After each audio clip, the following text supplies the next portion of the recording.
चहा घेतला आणि इथे कोरा चहा काढून ठेवला स्मितच्या पप्पांना, म्हणजे आल्यानंतर त्यांना दूध टाकून देणार.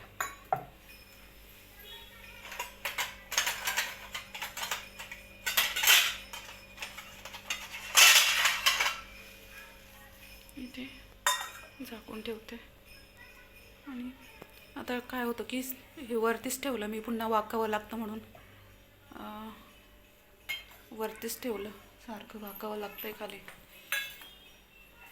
कुकर लावून दिला वरण भात. माझ्या पप्पांना आज उपवास आहे, सोडायचा आहे, त्याच्यामुळे उपवास सोडायचा आहे, त्याच्यामुळे वरण भात, भाजी पोळी, थोडा शिरा, आणि बघूया काय होतं ते. काय भेटू? खाली हरिपाठ सुरू झालेला आहे, टाळांचा आवाज येत असेल. का रे बाळा, थोडा वेळ थांब मग बाहेर पाठवून मी. बघा स्मित कंटाळला. वरती बस बेटा. वरती बसतच नाही अक्षरशः तो, खाली फरशीवर. थंड वाटतं ना, तो खाली लोळत असतो. हो हो, खाली झोपतो स्मित सध्या, आणि खाली फरशीवर लोळतो. असं मस्त त्याला छान वाटतं, कारण वरती खुर्चीवर सोफ्यावर बसलं तर हे गोष्टी इतकं थंड नाही, फरशी थंड असते ना, तर छान वाटतं. आता तुम्हाला दाखवते. थंडीमध्ये या फरशीवर पाय नाही ठेवता येत थंडीमध्ये, आणि पावसाळ्यामध्ये सुद्धा खूप जास्त थंड असते. पण आता उन्हाळ्यामध्ये म्हटलं ना, तर खूप छान ही फरशी जी आहे तर खूप थंड असते उन्हाळ्यामध्ये.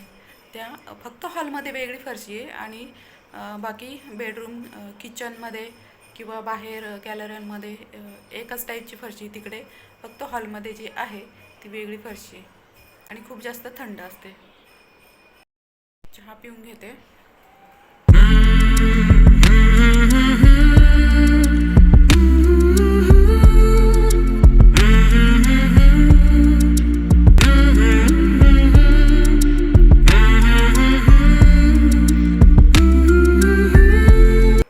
तर मी भेंड्या करते. कालच आणलेल्या भेंड्या आहे, तर छान लागतात. तर ही भरलेली भेंडी करते मी आता, कारण साधीच मिरच्या पप्पांना नाही आवडत, भरलेली करते. तर ही धुवून घेते. इकडे वाटण केलं आहे मी मसाल्याचं. त्याच्यामध्ये मी शेंगदाण्याचं कूट, खोबरं, लसूण, त्यानंतर जिरं, हळद, थोडं लाल तिखट, थोडासा काळा मसाला, कोथिंबीर, इतकं असं गोष्टी घेतलेल्या आहे. थोडासा गूळ घालेला, एकदम थोडासा. आता हे वाटण आता हे उघडून देते. ऊन गेलेलं आहे.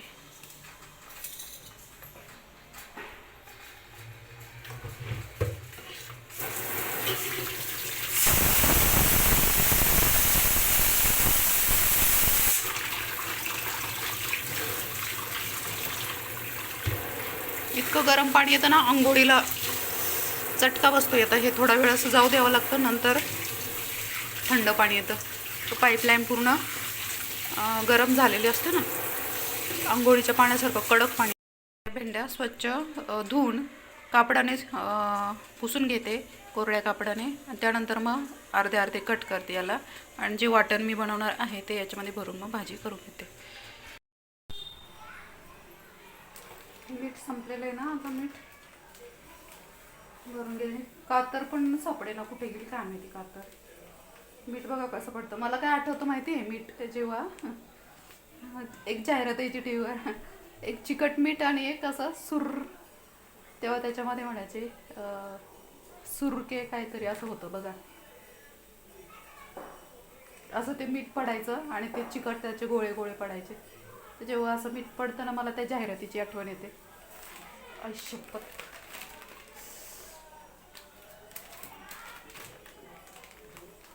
जाहिरातीच्या नादात ते सांडलंय. कातर सापडे ना, असं तोडलंय मी थोडंसं.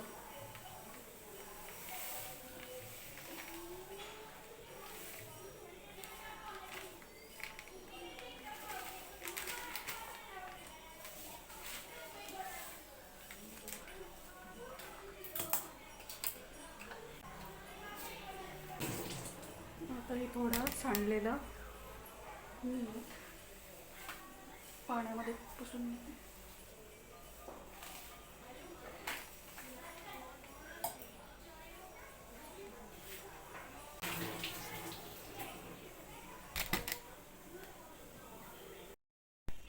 हे वाटण झालेलं आहे. आता हे भेंड्यांमध्ये भरून घेते आणि भेंड्याची भाजी लगेच टाकून देते. वरणाला फोडणी देते.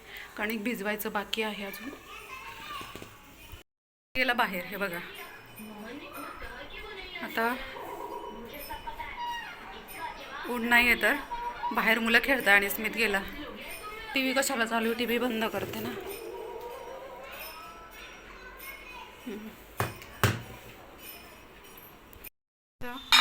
भेंडी झाली माझी भरून. मसाला भेंडी, मसाला भरून याच्यामध्ये. त्यानंतर वरण पण झालं आहे आणि भात पण झालं आहे. तर पोळ्या नंतर करते गरम गरम. वरण थोडंसं अजून उकळू देते.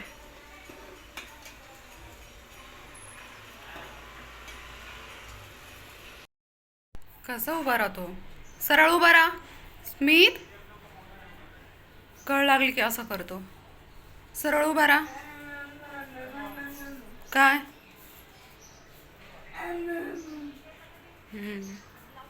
भाजीवाला भाजीवाला आला. पालकाची भाजी केलेली आहे मी आज.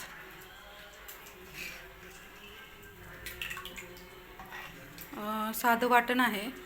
लसूण, हिरवी मिरची आणि शेंगदाणे एवढंच केलेलं आहे मी. तेलामध्ये फोडणी देऊन मी पालकाची भाजी थोडी घोटून घेतलेली आहे, बारीक चिरली. आणि छान लागते अशी. जेवढी साधी केली, पालेभाज्या जेवढ्या साध्या करतो आपण तेवढ्या छान लागतात. जास्त वेगळं काहीच मी घातलेलं नाही, फक्त लसूण, हिरवी मिरची, शेंगदाणे. आणि खूप छान लागते अशी भाजी. स्मितने पण आज हीच भाजी खाल्लेली आहे. स्मितला आता भाज्यांमधल्याच भाज्या खाऊ घालते शक्यतो मी. आणि इकडे बघा, रात्रीचा थोडा शिरा उरलेला आहे. तुपात आणि दुधामध्ये केलेला आहे पूर्ण. त्याच्यामुळे खराब किंवा छान लागतो असा. खराब वगैरे नाही होत. तर आता गरम करून घेते आणि स्मित पण खाईन. खाली घंटागाडी आलेली आहे, पण आज इतका कचरा नाही आहे. रोज रोज नसतो इतका कचरा.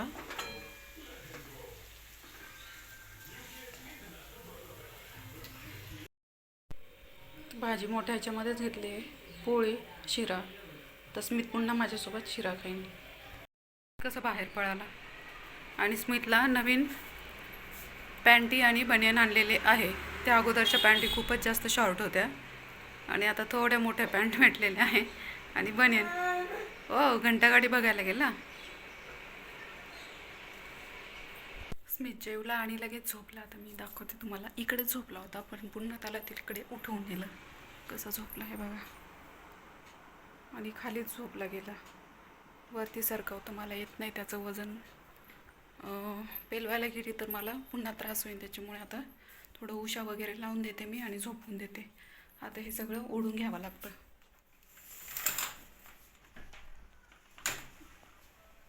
म्हणजे गरम नाही होणार. सगळं फरशी वगैरे तापणार नाही.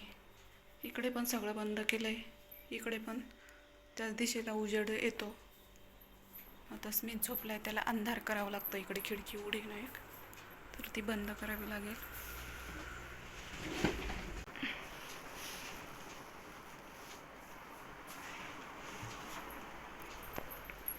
झोपला, आता झोपू देते. गोड खाल्लं तर लगेच त्याला झोप लागली. शिरा खाल्ला ना त्याने. मला आता त्याला झोपू देते. आणि काम तर असं एक्स्ट्रा मला काहीच करायचं नाही आहे. रोजचे जे कामं आहे ते. आणि हात दुखतोय माझा पकडायला.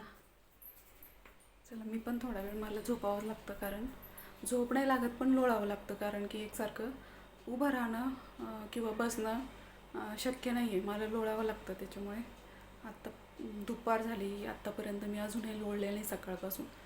तर बघू, आता तो झोपला आहे तर मी पण झोपते, लोळते आणि बघूया बाकीचं. झोपताना आणि जेवताना बेल्ट काढून ठेवावं लागतं. आता अगोदर बेल्ट काढते, मग लोळते. जे ब्रेड उरलेले होते तर ते फक्त बेसन पिठामध्ये तळले, बेसन पिठामध्ये ओवा वगैरे मीठ घालून. तर दुसरं याच्यामध्ये काहीच भरलेलं नाही आहे, फक्त प्लेन जे ब्रेड आहे तेच बेसन पिठांमधून काढलेले आहे. आता घाई सँडविच वगैरे नाही बनवले वेगळे. तर असेही टोमॅटो केचप वगैरे त्याच्यासोबत छान लागतं. म्हणजे घाई जर बऱ्याचदा उसळ केल्यानंतरच मी पप्पांना मसाल्याच्या उसळसोबत ब्रेड खातात. तर मग ते ब्रेड नेहमी उरलेले असतात, तर मी बऱ्याचदा असंच बनवते ते उरलेले ब्रेडचं. तर असं आहे.